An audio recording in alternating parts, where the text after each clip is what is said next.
Muito boa noite a todos os nossos amigos telespectadores que acompanham a Connect TV. Mais uma vez estamos reunidos aqui para esse espaço semanal televisivo e amplamente democrático que a Connect TV realiza com este debate pleno aqui, sempre trazendo pessoas de diversas opiniões, de diversas maneiras de pensar o mundo. E a gente começa o nosso X da Questão hoje com o time completo, né? Nunca completo, porque sempre tem o pessoal que acaba não participando diretamente aqui com a gente, fica só no grupo de debate, mas com 5 integrantes hoje aqui, 6 com o Jefferson. Vou começar para a alegria aí da galera da esquerda, apresentando o legítimo representante da esquerda aqui, Ralf Mariano, que é a primeira vez que nós vamos interagir aqui no programa. Seja muito bem-vindo, Ralf. Obrigado, eu. Estou muito feliz. Valeu. Vamos aí. Muito bem. No quadradinho de cima ali, cada um no seu quadrado hoje, não é bem um quadrado, é um retângulo, mas para ficar coerente com a música, cada um no seu quadrado. Renato Ferreira, diretamente da majestosa Sarapuí. Exatamente, Eudes, meus amigos, professor Pilão, Ralf, o Eudes, né, o Silvio, e nossos telespectadores da Connect TV, também da TV, da Rede TV Paraná.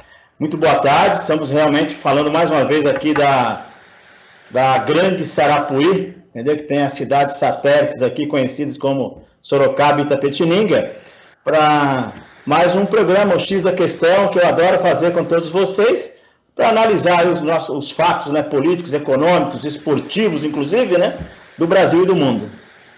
Muito bem. Trazendo a conversa aqui, agora, ele tá no centro hoje, mas ele é da extrema-direita brasileira e americana. Silvio Braunar, diretamente de Massachusetts, nos Estados Unidos, da nossa aprazível Milford. Muito bem, estamos aqui, como você disse, né, na maravilhosa Milford, do estado de Massachusetts. O Renatão comentou aí, antes da gente começar o programa, sobre a temperatura, né, que aqui em Milford estamos aqui na casa dos 24 graus, um sol maravilhoso, lá fora, né, e na Sarapuí aí 30 graus, né, é o inverso aí, né, do nosso verão aqui, contraposto contra o inverno brasileiro. Mas são as coisas. Como o nosso programa é atemporal, é gravado às quintas-feiras. Nesta quinta-feira, Donald Trump está em mais uma audiência, meu amigo. Ele está sendo acusado de ter falado que as eleições foram manipuladas. A mesma acusação que o Bolsonaro recebeu aí no Brasil, aqui o Trump, em mais uma jogada aí por parte do Partido Democrata para tentar fazer com que a sua reeleição, pelo menos a sua recandidatura, né, à presidência aqui dos Estados Unidos, para 2024 aconteça. Estão tentando de tudo, né? Como diria aquela célebre frase do Pink e o Freud, né? O Pink e o cérebro, né? Precisamos conquistar o mundo. Nesse caso aí, precisamos impedir o Trump de qualquer coisa. E também aqui, o que está rolando muito nas mídias sociais e também em certa parte da imprensa aqui dos Estados Unidos, é o que está acontecendo lá em Nova York. Eu dizia, amigos da Connect TV e Rede TV, sobre a violência, né, com que os migrantes venezuelanos estão imprimindo na Times Square, em várias partes da cidade de Nova York, que um dia, né, foi o centro de maior recepção a imigrantes e também a forasteiros, né, para visitação. Nesse caso aí, o prefeito lá de Nova York está sofrendo muito com essas ações. São os famosos, como acontece nas praias do Rio de Janeiro, né? Aquelas correrias, né? Os arrastões, né? Que os venezuelanos estão imprimindo, porque afinal de contas eles estão recebendo em Nova York cerca de 700 migrantes todos os dias e não tem mais onde se colocar. Então a crise está estabelecida em Nova York e aqui no meu estado de Massachusetts também, onde a governadora está ofertando aí a quem quiser receber imigrantes, pagar aí a bagatela de $125 por mês para a pessoa receber no seu quartinho um imigrante. Nesse caso aí, todo mundo está dizendo não, né? Na frente das câmeras, o que acontece é que todo mundo aceita os imigrantes, mas quando a coisa vai para dentro de casa, aí a resposta é totalmente negativa, meu amigo Eudes, professor, que eu sou fã demais, o nosso moderado da esquerda, Ralf Mariano, e o Renatão, da nossa quentíssima Sarapuí. Bom demais estar aqui de volta.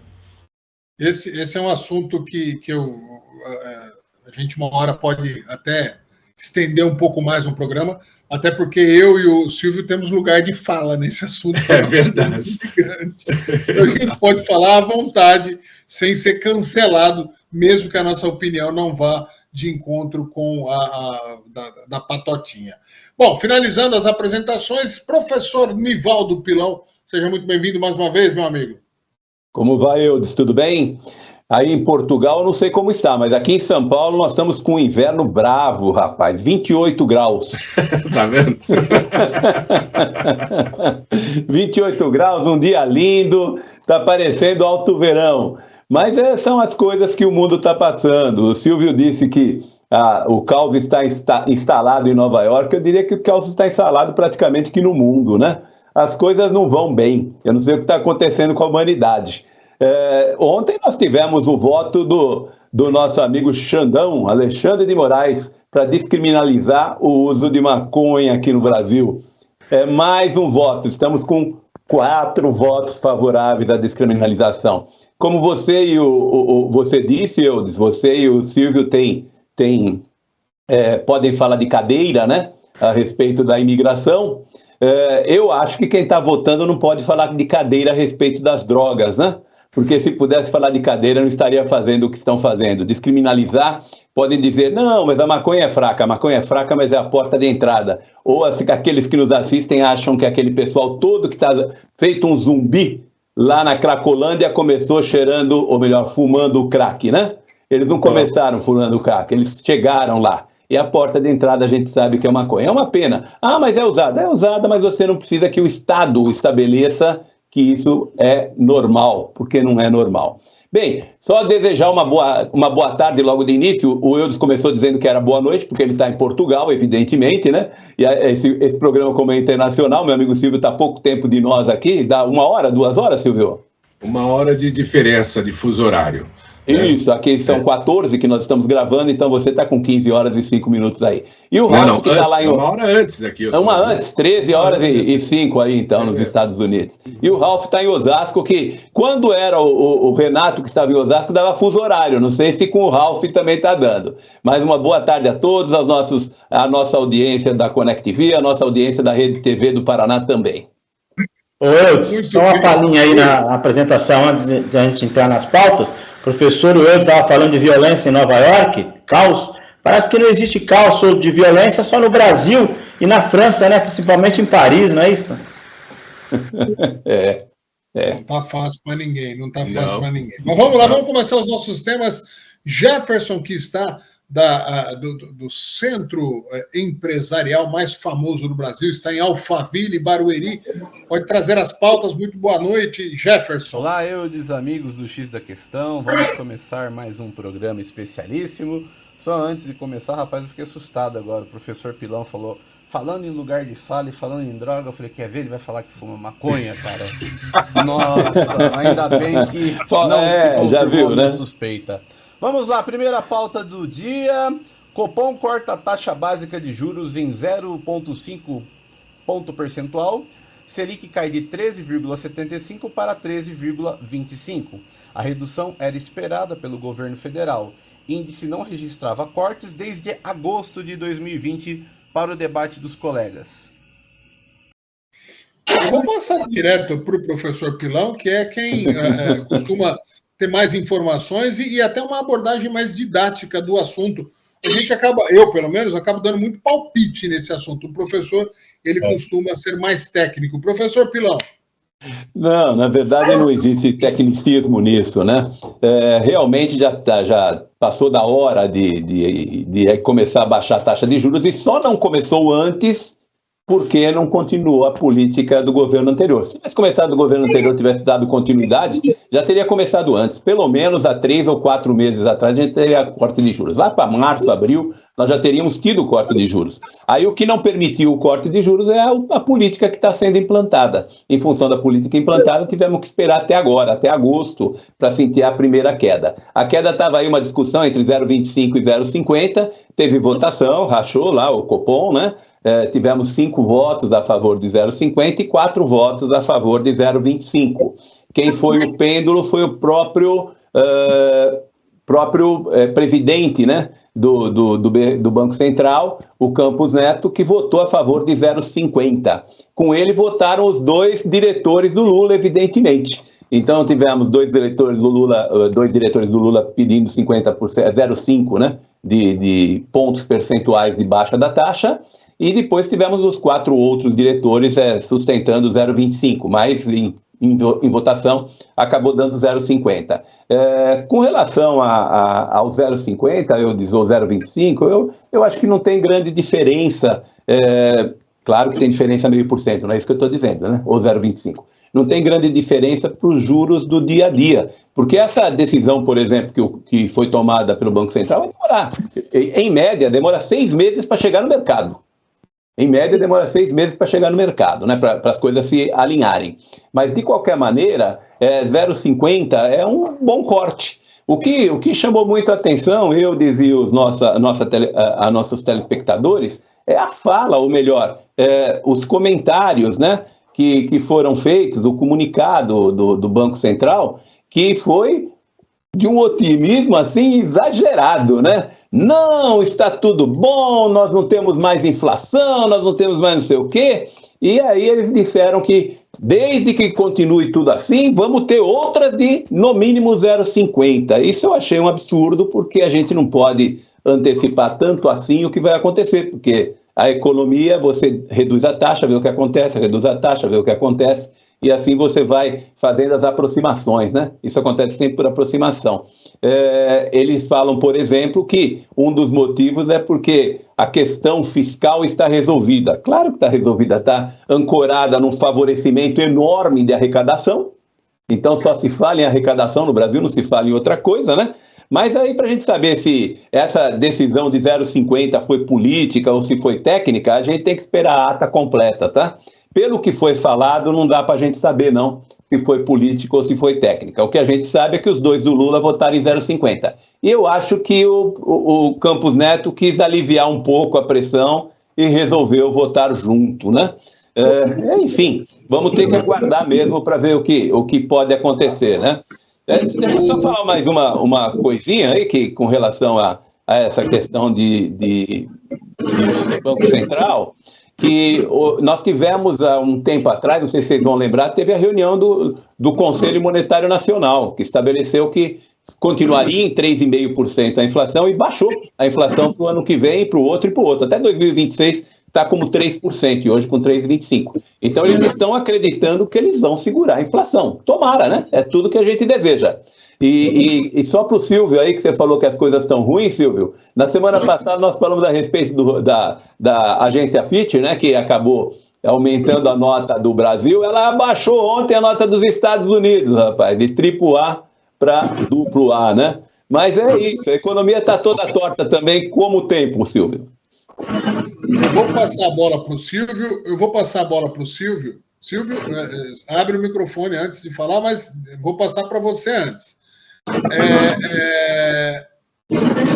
Entender, assim, há 5 dias ou 6 dias, o Banco Central americano aumentou a taxa de juros para 5,5%, aumentou 0,25%. A pergunta que fica é, o Brasil está melhor do que os Estados Unidos para estar andando na contramão do que o mundo está fazendo? Porque na Europa estão aumentando ainda, acabaram de aumentar aqui em Portugal, há mais ou menos uma semana aumentaram nos Estados Unidos, e aí o Brasil baixa meio ponto. Está em crise os Estados Unidos e o Brasil está voando, Silvio? Não, o que eu entendo é o seguinte, aí é a força do poder da palavra, né, do Dilma, né? a pressão que ele tem feito sobre o Campos Neto no Banco Central, sobre esculachando, na realidade, sobre essa taxa de juros altíssima de 13 alguma coisa, que baixou agora 75 para 0,50, 13,50, né? 13,25. 13,25, baixou 0,5. Aqui, como o professor acabou de mencionar, a gente comentou sobre a credibilidade dos papéis americanos, né, na semana passada, com a menção sobre a Fitch, né, que tinha rebaixado a brasileira, ou pelo menos estabilizado, né, a credibilidade brasileira.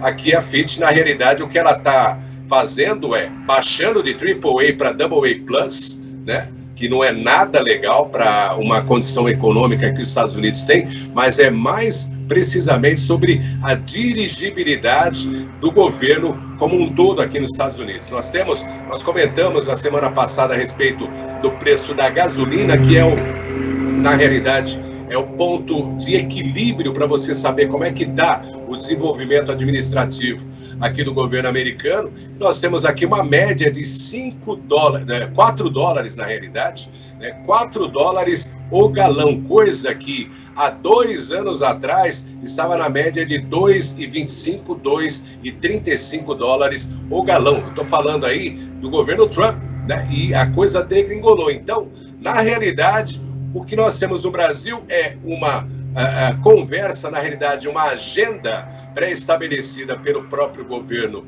federal, né, que está na administração ou desadministração, como a gente diria em outras palavras, mas o que o governo aqui está fazendo é realmente colocando o país em sério risco, gastando demais, ajudando outros cantos e não ajudando a economia brasileira como um geral, né? As coisas realmente não andam muito bem seguras, as pessoas estão muito desconfiadas. Afinal de contas, nós tivemos aí uma alta de taxa de juros, como você mencionou, e também uma significativa taxa de inflação, que a gente está sentindo aqui no dia a dia com o desabastecimento.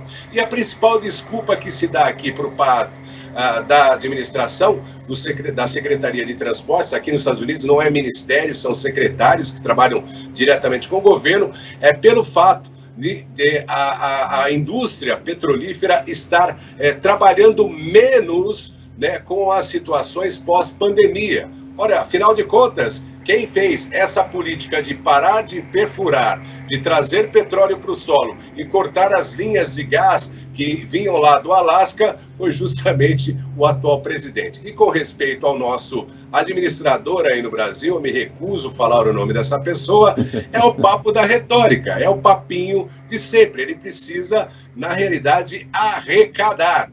E é esse o grande lance, e no final todos nós sabemos o que vai acontecer. Ele vai conseguir, na canetada, baixar essas taxas de juros e a nossa inflação não ficará nesse patamar que o professor acabou de mencionar, que é a perspectiva deles de 3, 3,5, menos 3 ou qualquer coisa que valha. Uma hora, como na administração da Dilma, a coisa vai explodir de verdade.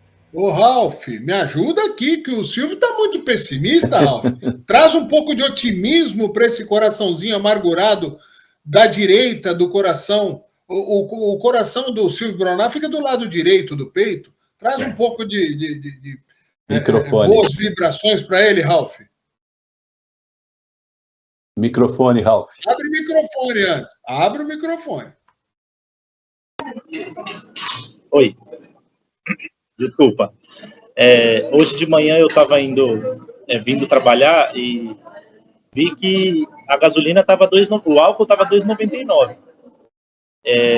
Então, eu só posso ser otimista. Como eu falei no começo, antes da gente entrar no ar, eu falei, a esperança continua derrotando o pessimismo aqui no Brasil. Eu entendo, a gente tem as nossas dificuldades, mas eu penso que a questão econômica precisa passar pelo social, essa discussão, né? Então, eu falei isso aqui outras vezes, a gente fala de taxa, de cupom, mas eu quero saber, como eu já disse aqui, eu quero saber que horas o bolso do contribuinte vai ficar um pouco mais leve, né? Que horas vai dar uma baixada, e é o que eu estou sentindo. A gente brincou muito com a questão da picanha, mas a gente está vendo a alcatra R$29 o quilo, né? Então, alguma coisa a gente tem de otimismo aí e há que endurecer-se sem perder a ternura. Muito bem, terminou eu posso, deixa eu só fazer uma pergunta, Eudes. Ele precisa depois de postar o endereço desses postos e desse açougue, né? Porque a R$29 a alcatra e R$2,90 o litro de álcool, aí é ruim, né? R$2,99 o litro do álcool, manda o posto. Na Avenida dos Autonomistas, hein? É gasolina, pero que sim, pero que não, álcool, pero que sim, pero que não, é regulamentar, tem nota fiscal? É posto de Piranga. Não vou fazer propaganda aqui, mas é posto de Piranga, né? Não vou fazer. E o Paulo Guedes não tem nada a dizer. Eu vou passar para o Renato Ferreira. Renato, você acha realmente que o Campos Neto, de alguma maneira, sentiu o peso da mão do presidente Lula, da pressão, que até a própria imprensa começou a fazer, a imprensa da patotinha, tal, começou a fazer uma pressão pessoal em cima dele, quase que o acusando de estar segurando, estar prejudicando a economia do Brasil, estar prejudicando famílias, pessoalizou e aí deu uma amedrontada, ele arrefeceu e deixou o barco correr um pouquinho? Será que ele amarelou? Bom, meu caro Eudes, é o seguinte, para mim, aí nesse caso específico, tem aí uns 80%, né, de decisão técnica e uns 20% só de pressão política, porque o Campos Neto já se mostrou que ele não atuava muito sob pressão, inclusive do presidente aí, que o Silvio não gosta de dizer o nome, né, mas tem o apelido de Crustáceo, né, mas é o seguinte, eu apenas aí eu acho que acredito que a decisão maior foi pela técnica, entendeu? E ele baixou esse 0,5, né, 50 por 0,50, porque ele sabe que depende da inflação, né, se a inflação subir, volta a subir os juros, ele tem uma data até 2024, não é isso? E é uma questão técnica, para mim é uma questão técnica. Agora, como eu não manjo de economia, né, do Brasil, muito menos dos Estados Unidos, entendeu? E fiquei preocupado aí com a informação do professor, o catedrático, o professor Pilão, que ele disse que a decisão do corte de juros leva 6 meses, né, para chegar na prática para o consumidor brasileiro, e de um modo geral, né, mercado... De modo geral, exportação, eu acredito, não é isso? É isso mesmo. Então, dentro de 6 meses, eu acho que vai ter muita coisa ainda, e eu torço para baixar. Claro, quem torce para juros altos, né? E que esses juros também se manifestassem, né? Se o efeito tivesse efeito nos juros aí da bancários, né? De cartão de crédito, de isso que eu ia mostrar para vocês, ó. Dá uma olhadinha aqui, deixa eu ajeitar. Ó, conforme eu estava mostrando aqui para vocês, os juros do cartão de crédito no Brasil chegou a 455% ao ano. Aí a gente fica aqui debatendo a respeito de valor de picanha, de alcatra, de álcool, esse 0,5% que o Banco Central brasileiro abaixou no que seria a taxa anual oficial do Brasil, e eu não ouço o nosso querido presidente Lula falar absolutamente nada sobre, ou melhor, não é nem falar, porque de vez em quando ele fala para a plateia, mas eu não vejo absolutamente nada para agir em relação a esses bancos, inclusive nos bancos públicos, porque os bancos públicos poderiam ter taxas bem mais, vamos dizer, moderadas, para fazer com que a livre concorrência com o banco público, tendo taxas mais moderadas, trouxesse esses números mais para baixo. Mas eu não vejo isso. A única preocupação realmente que a gente tem ouvido é arrecadação, e assim não para. Não, rapidinho em cima disso, né? Eu vi a crítica dele a respeito do Campos Neto, né? Ele falando que o cara é contra o Brasil, é contra o povo, como é que pode? Então ele está na fase da retórica mesmo. E por outro lado, o Andrade, né, que é o ministro das Finanças, todo mundo conhece o Andrade, né? o Andrade, que é o ministro das Finanças dele, dando um aparato, né, para as decisões do Banco Central até o momento. Então estamos naquela política, viu, Eudes? Ele bate e o Andrade assopra.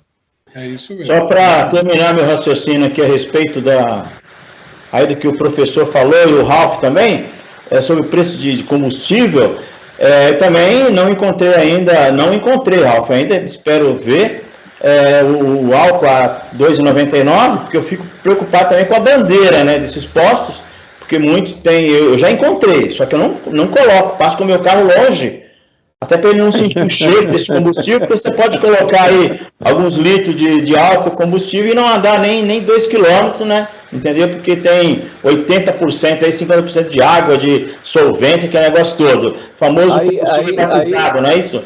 Mas é um bom negócio. Água a R$ 2,99 é um bom negócio, não é? Também. Exatamente. Posso só acrescentar?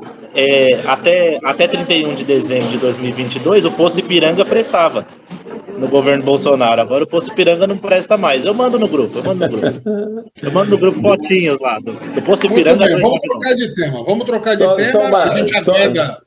Só uma observação bem rápida. Quando eu digo que demora em média 6 meses, não significa dizer que alguma ação imediata não vai ocorrer. Provavelmente nos bancos públicos ocorrerá. Provavelmente. Essa taxa que você está falando, Eudes, é do crédito rotativo, né? Quando você faz o parcelamento, ele cai para 8%. Coisa pouca. E o Banco do Brasil tem uma taxa menor, 7,98%. De qualquer forma, é juro sobre juro, professor. Não tem como. É juro sobre juro. Vamos lá, vamos trocar de tema. Jefferson. Vamos trocar de tema. Zanin vai herdar processos de Lewandowski no STF. Novo ministro do Supremo tomou posse nesta quinta. Olhar de Zanin sobre a Constituição tende a ser mais liberal do que social, aponta jurista, para o comentário dos colegas. Eu vou começar lá com o Ralf. Agora, Ralf, para além da parte jurídica, que foi ok e não se rompeu nenhuma lei com a indicação de Zanin, mas para a parte moral, este será um nome que vai ser muito criticado permanentemente por todo o histórico. O que você acha aí dessa chegada do Zanin, herdando os processos do Lewandowski e se criando um pano de fundo, na minha opinião, de que não, ele é mais liberal do que social? Eu penso que não houve nenhuma irregularidade na seleção ali do Zanin. Eu também não, como você disse, irregularidade jurídica. Eu também não concordo com a forma como é feita hoje no Brasil, onde o presidente tem a palavra final, digamos assim, de quem será o juiz da Suprema Corte. O nosso amigo Silvio, que está lá nos Estados Unidos, sabe que a coisa lá funciona como eleição, né? Então eu penso que poderia ser dado mais um poder ao povo brasileiro de escolher o seu juiz, né? Mas aí é uma discussão um pouco mais extensa, né?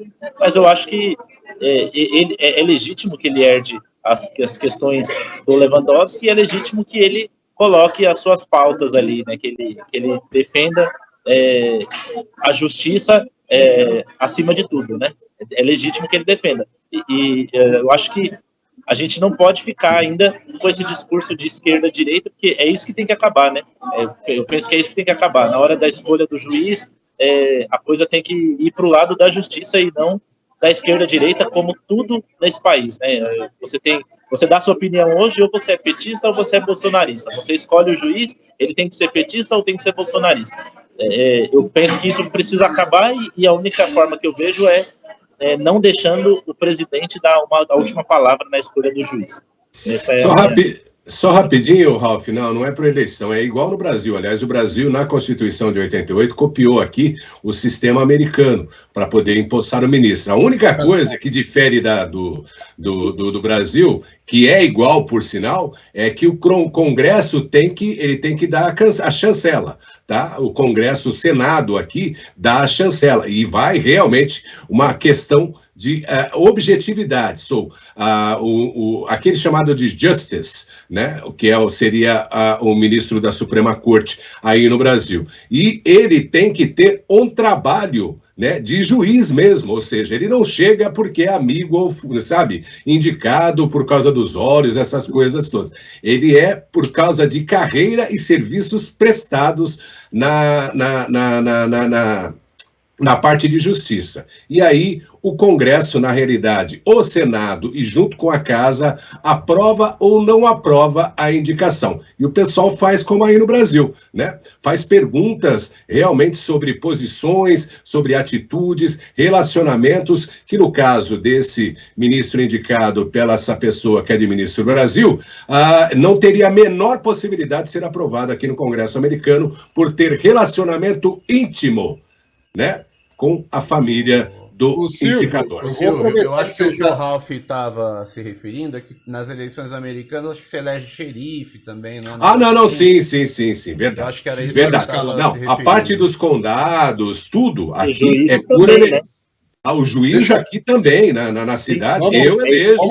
Vamos fluir com a conversa. Mas é juiz, não é advogado, você entendeu? O cara vem de um trabalho já, né? Ele já vem com um trabalho. Oi, pois não.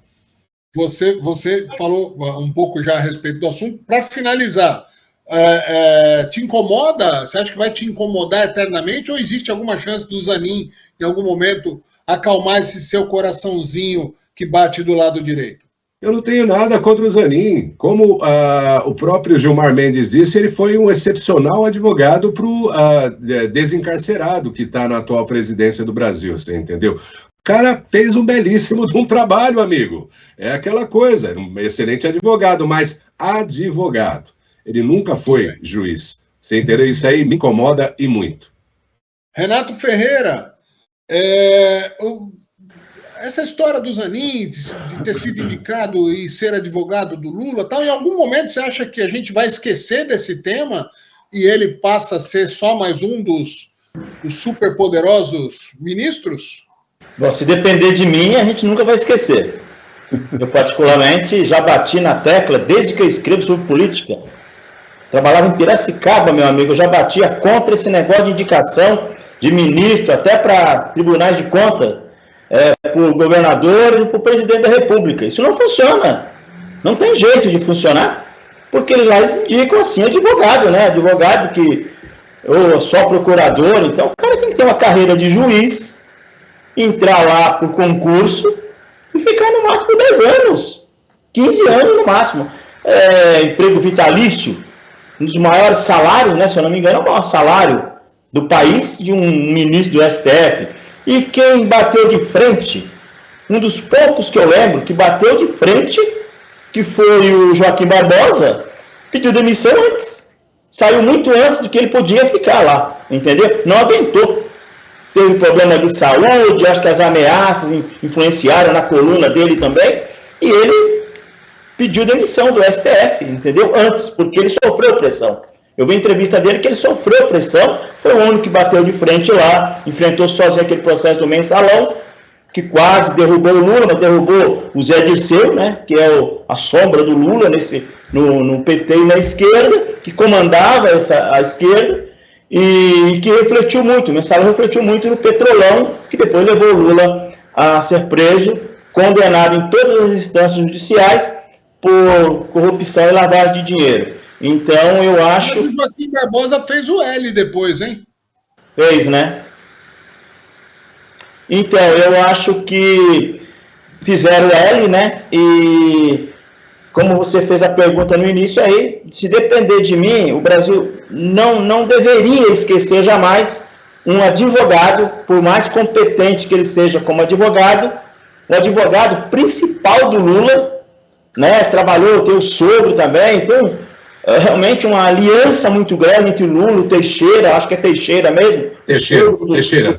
Desine Teixeira. Tem muita ligação que não deveria. Ele deveria ter uma... Deveria existir, não, gente. Não me indique agora. Eu vou fazer um concurso, vou ser juiz durante 15, 20 anos aí. Vai ser indicado a ministro do STF, que está na meta do Bolsonaro, presidente da República. Fabianinho. Ô, professor Pilão, O Renato falou que esse negócio aí de presidente indicar ministro do STF não funciona. A pergunta é, não funciona ou indica porque funciona? A pergunta deveria ser, não funciona para quem, né? Não funciona para quem? Essa deveria ser a pergunta. Capiciosa pergunta, né, professor? Capiciosa pergunta. Mas é isso, assim. A grande verdade é que é muito feio, né, o que acontece. Se você pegar hoje o Supremo, você está tendo ainda um aparelhamento maior por parte do PT, né? Você vai tendo os juízes que eventualmente poderiam ter uma outra visão, né? Por terem vindo de outras indicações, mas que estão vindo agora do Lula e vai substituir. Professor, só uma palhinha. Na verdade, ele não está aumentando, porque ele está trocando... É verdade. Está empatado. Não, porque você vai tirar... Ele mesmo, entendeu? Não, você vai tirar ministro que foi indicado, por exemplo, pelo PSDB, para pôr um ministro indicado pelo PT. Então você muda a composição. Mas, enfim, também não faz grande diferença, porque está todo mundo junto, né? Todo junto e misturado. Com relação com relação à forma de atuação dele, o que dizem é que ele é mais liberal, né? Tomara que seja, é importante que ele fosse, né? E eu acho que não vai ter como esquecê-lo, não, e não é porque nós queremos ou porque a gente acha que está errado, é porque as pautas que ele vai julgar são pautas que estão diretamente relacionadas à presença do PT no poder. Se você pegar, por exemplo, ele vai falar sobre a lei das estatais, ele vai ter que dar parecer sobre a lei das estatais. Quem fez a lei das estatais derrubar a lei das estatais? O Lula.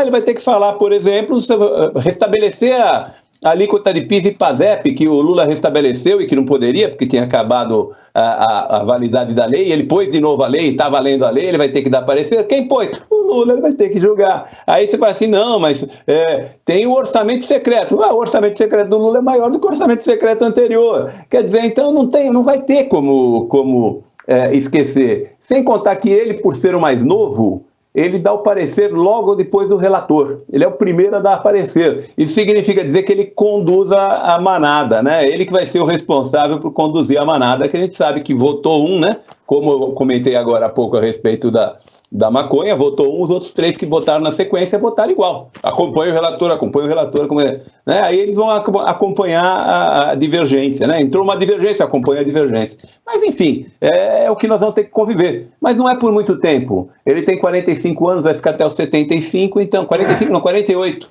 Vai ficar até os 75, não é muito tempo, 28 anos só. Não, só lembrando uma coisa, professor, desculpa rapidinho nesse assunto, sei que nosso tempo urge aí. No ano que vem tem a mudança também, né, do representante lá do Supremo, né, que é, na realidade, pela ordem, né? Barroso! É o Barrosão que vai, né? Então nós estamos bem de Brasil, hein? Nós estamos legal. Brasil, viu? Estamos bem, vamos lá. Eu quero passar então para o próximo tema, Jefferson. Muito bem, Eudes e amigos, vamos para o nosso próximo tema. Zambelli diz que pagou hacker por serviços em seu site e blinda Bolsonaro. Em coletiva, deputada afirma: as nossas urnas eletrônicas não são auditáveis. Para a discussão dos nossos amigos. Afinal, o que é uma auditoria segura? Eu acho que a Zambelli perdeu mais uma vez uma oportunidade de ficar quieta. Ela já atrapalhou diretamente o período eleitoral, quando ela saiu com arma lá e tal. Bolsonaro perdeu votos por causa daquilo, especificamente daquilo. Então, acho que a Zambelli está colocando os pés pelas mãos. Ela tem o direito de falar o que ela quiser e eu tenho, por enquanto, o direito de falar o que eu quero também. É mentira que ela pagou o hacker para mexer no site dela. Eu não acredito nessa versão. Essa versão é tão bizarra quanto que o sítio não era do Lula. Então, para mim, ela tem que ir para o Conselho de Ética e tem que ser caçada, porque se ela pagou ou se o cara fez de graça e ela que organizou, não importa. O pagamento ou não é o de menos aí. Mas se ela orquestrou uma invasão a um sistema em que só o fato de invadir é crime, ela é criminosa e ela tem que responder por isso. Primeiro, lá no Conselho de Ética, e depois, na minha opinião, deveria responder também na justiça comum, caso seja aprovado. Ela tem que ter todo o direito de se defender e tal, mas ela é a história da batom na cueca, né? Pegaram batom na cueca e não tem o que fazer. Acho que a Zambelli vai estar em maus lençóis daqui por diante. Passando a bola para o Renato Ferreira. Cana na Zambelli ou Zambelli livre? Eu vou discordar um pouquinho aí. Eu não sou Zambelli, não votei nela. Acho que ela exagerou naquele caso ali quando saiu, como num filme de faroeste, né? Ali no centro de São Paulo, com armas em punho, tentando atingir outra pessoa lá, que teria xingado ela, se eu não me engano. Ela pisou na bola. E concordo com você, que ela pisou na bola e atrapalhou ali a direita, a votação do Bolsonaro, entendeu? Apesar de dela ter sido reeleita, não é isso? E então, só que eu acho também, eu ponho aí nos dois pratos da balança, ela jogou realmente aí alguma coisa, né, milho para bode aí, porque a gente sabe também da perseguição, porque o Lula mesmo verbalizou que voltaria para ferrar, né, ele usou até um outro verbo para ferrar aí com o pessoal que ele acha que o perseguiu lá atrás. Então, ela devia ter sido mais moderada, acho ela uma pessoa inteligente, mas não acho que por questão aí de hack, porque será que tem hack do bem e hack do mal? Porque eu lembro também que o Supremo aí se baseou em algum momento aí para descondenar o Lula numa invasão de hacker, informação de hacker, que lá que eles descobriram que o Moro era parcial. Então já caçaram o Dallagnol, vão provavelmente fazer de tudo para tirar a Zambelli, pessoas fortes do lado do bolsonarismo. Já lá no Paraná já estão contando que o Moro é um ex-senador. E eu daria mais uma chance para a Zambelli, vai. Não é por questão aí de opinião, entendeu? E também até por críticas ao sistema eleitoral. Eu fico imaginando que crime é a opinião, né, sobre questionar sistema eleitoral. Isso para mim é ditadura, gente. Eu sempre questionei, não sou político da alta, de nada, nem da alta nem da baixa, mas eu acho um absurdo uma pessoa ser criminalizada ou perder os direitos eleitorais por dar opinião sobre o regime eleitoral. Isso para mim não é crime, é opinião. Ralf Mariano, Zambelli livre ou Zambelli no Conselho de Ética e caçada? Quadrilha na cadeia, porque isso é uma quadrilha. O que acontece? Eu estava aqui me mexendo na cadeira aqui. O Renato, ela não vai ser caçada pela opinião dela contra as eleições ou contra as urnas eletrônicas. Ela vai ser caçada porque ela usou dinheiro de alguém para pagar um hacker para financiar financiar um golpe, fingir que o careca lá, o ministro, ia ser preso, né? Colocou lá. Então, assim, ela não vai ser caçada por isso, não. Ela vai ser caçada por ter orquestrado alguma coisa ali, né? Alguma coisa mais séria e com a anuência de alguém. Né? Eu quero saber de quem é. Acho que o Eudes falou assim, não importa aí a questão do dinheiro, mas eu quero saber de onde veio o Pix. Quero saber de onde veio o Pix. Que história é essa? Quem pagou? Como é que foi isso? Aí ele diz o hacker que ela levou ele até o Bolsonaro. Não sei se é verdade, mas eu quero saber, porque assim, outra coisa, o Renato disse que ela é inteligente. Ela não é inteligente e ela é sabidamente desprovida de inteligência, inclusive pelos membros, pelos colegas, né, próximos dela. Né? Ela é sabidamente desprovida de inteligência. Então, isso não saiu da cabeça dela. Isso foi orquestrado. Ela é boa no operacional. Isso foi orquestrado por alguém e feito por ela. Agora, claro, soltaram a mão dela quando ela apontou a arma no dia da eleição. Aí sim, soltaram a mão dela. Então, isso daí vai cair tudo na conta dela. E que seja assim, que ela sirva de boi de piranha. Mas, pelo menos, isso não vai poder cair. Não tem nada a ver com a opinião dela sobre as eleições. Não tem nada a ver com a opinião dela sobre a urna. Tem a ver com tudo que ela orquestrou junto com esse hacker. Eu divirjo de algumas coisas que o Ralf falou, mas eu vou me abster, vou passar para outra pessoa, vou passar para o Silvio Braunar. Silvio, você acha que essa tentativa de ligar o Bolsonaro é uma coisa lógica, natural, ou é uma forçação de barra aí para tentar envolvê-lo numa bobagem, num possível crime cometido pela deputada Carla Zambelli? Na realidade, é forçação de barra, né? A gente já observa isso e não é de agora, né? Desde antes da eleição, tudo é culpa do Bolsonaro. A pandemia, a morte no mundo, você entendeu? O Ultraman, o Darth Vader lá do Império Contra-Ataque, é tudo culpa do Bolsonaro, né? Os gafanhotos, né? Os gafanhotos também e tal. Eu levo na mesma linha, né? Do rapaz lá do dinheiro na cueca lá, que foi homenageado pela Marinha, né, e tudo mais. Eu acho que está dentro dessa mesma toada, né?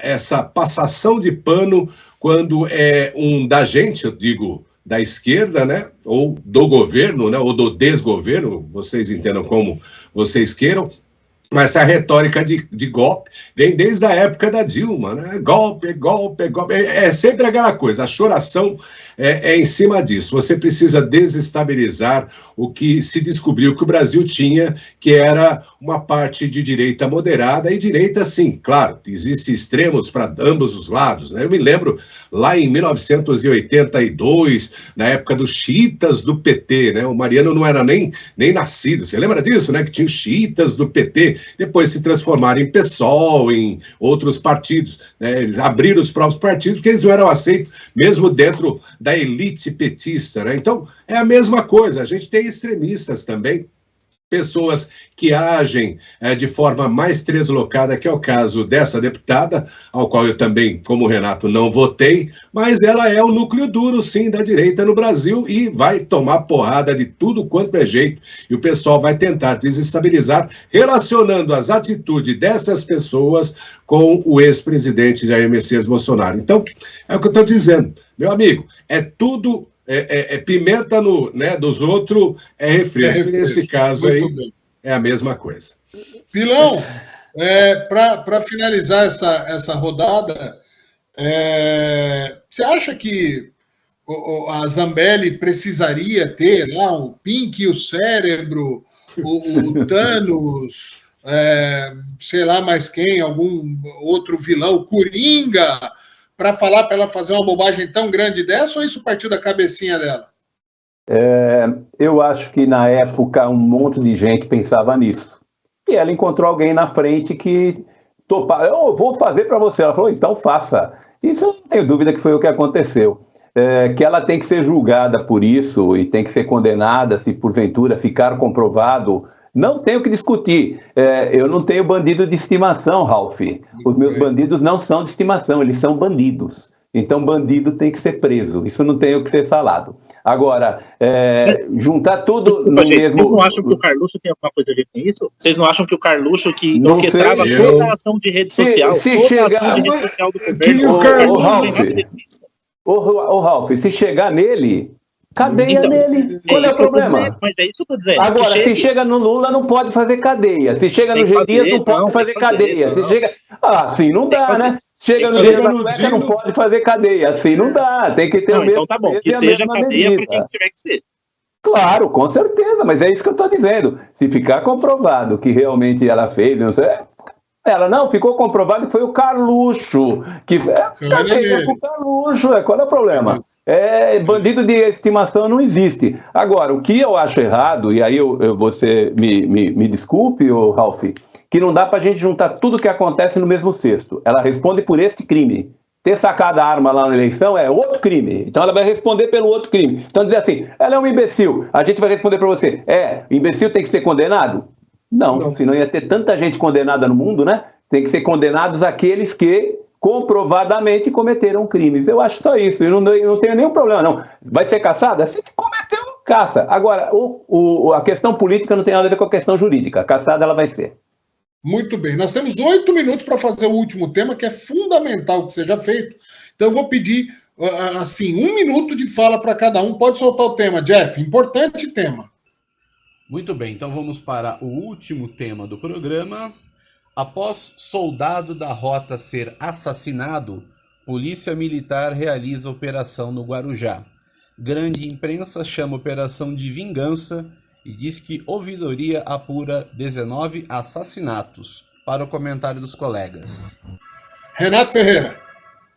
Bom, gente, eu lembro de 2006, né, aquela problema sério que teve aí com aquelas matanças aí do PCC, perseguição principalmente a membros da segurança pública. Eu acho que realmente é um rabo de foguete aí que o Tarcísio está pegando em São Paulo, mas é uma coisa que está em todo o Brasil, né? É muito difícil, porque o crime organizado hoje no Brasil já é um poder paralelo, entendeu? É muito difícil e lamento aí pelas mortes dos policiais e lamento por quem já veio aí achar que a ação da polícia é desproporcional. Desproporcional é um bandido chegar e atirar na cabeça de 2 policiais que está fazendo a segurança do povo, como foi no Guarujá. Minha opinião é esta.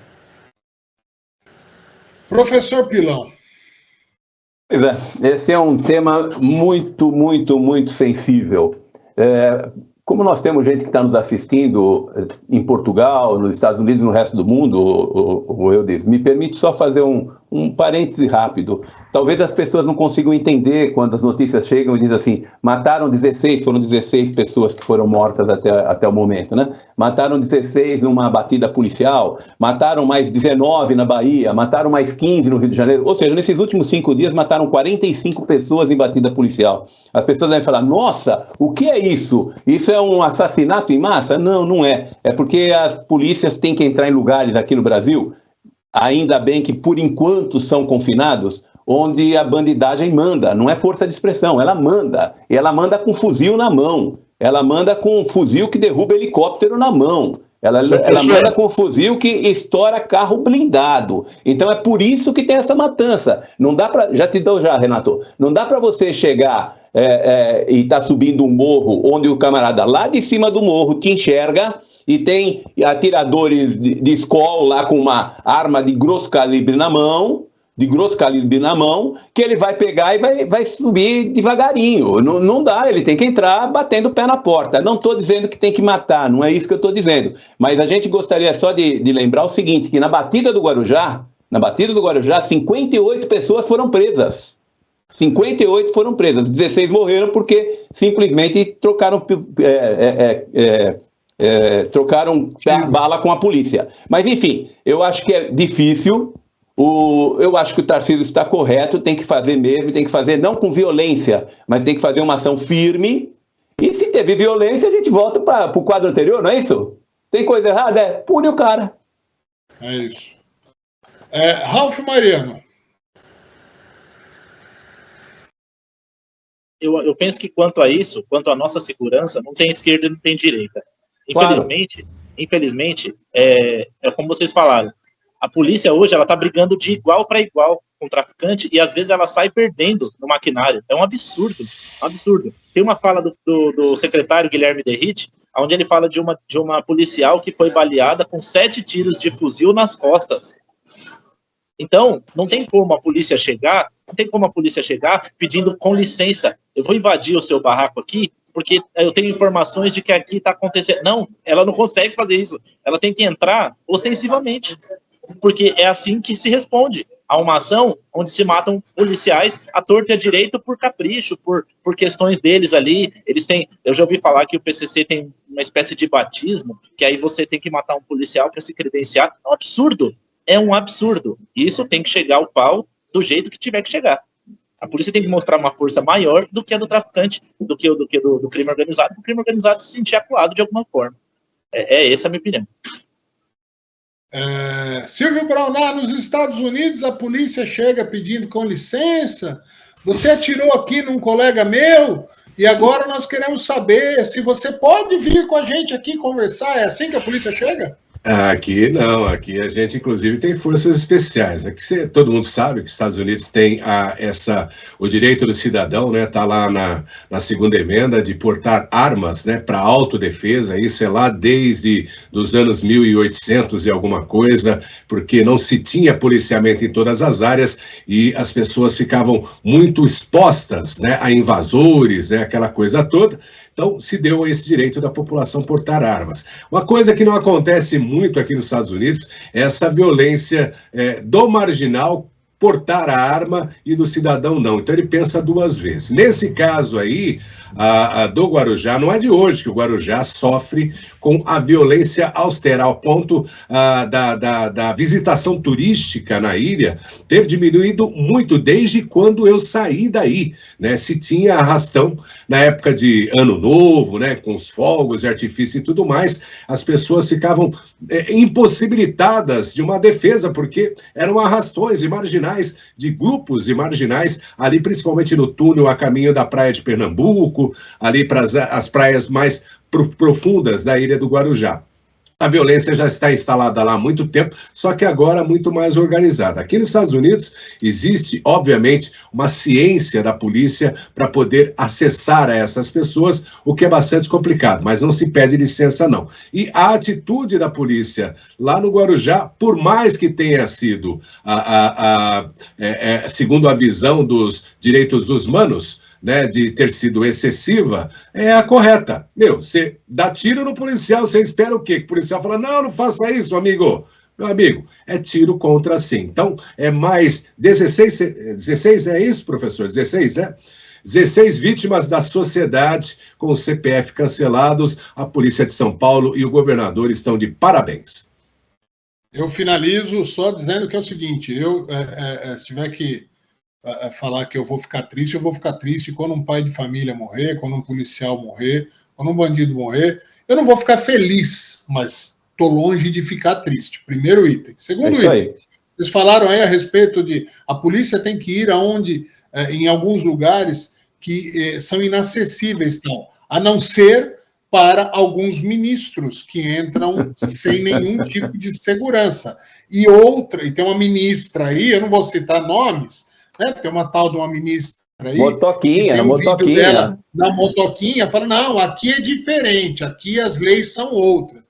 Então, quando parte do próprio Estado uma validação de um Estado paralelo, a gente se sente cada vez mais refém. Parabéns ao governador Tarcísio pela firmeza na resposta em relação à cobertura medíocre que a grande imprensa tem feito e repetiu mais uma vez. Acho que se tem alguma vítima dessa história toda, é a sociedade e, principalmente, a família desse policial. Só para finalizar, mais um itemzinho assim, que o Jefferson está mandando mensagem, acabou, e a gente vai finalizar em 30 segundos.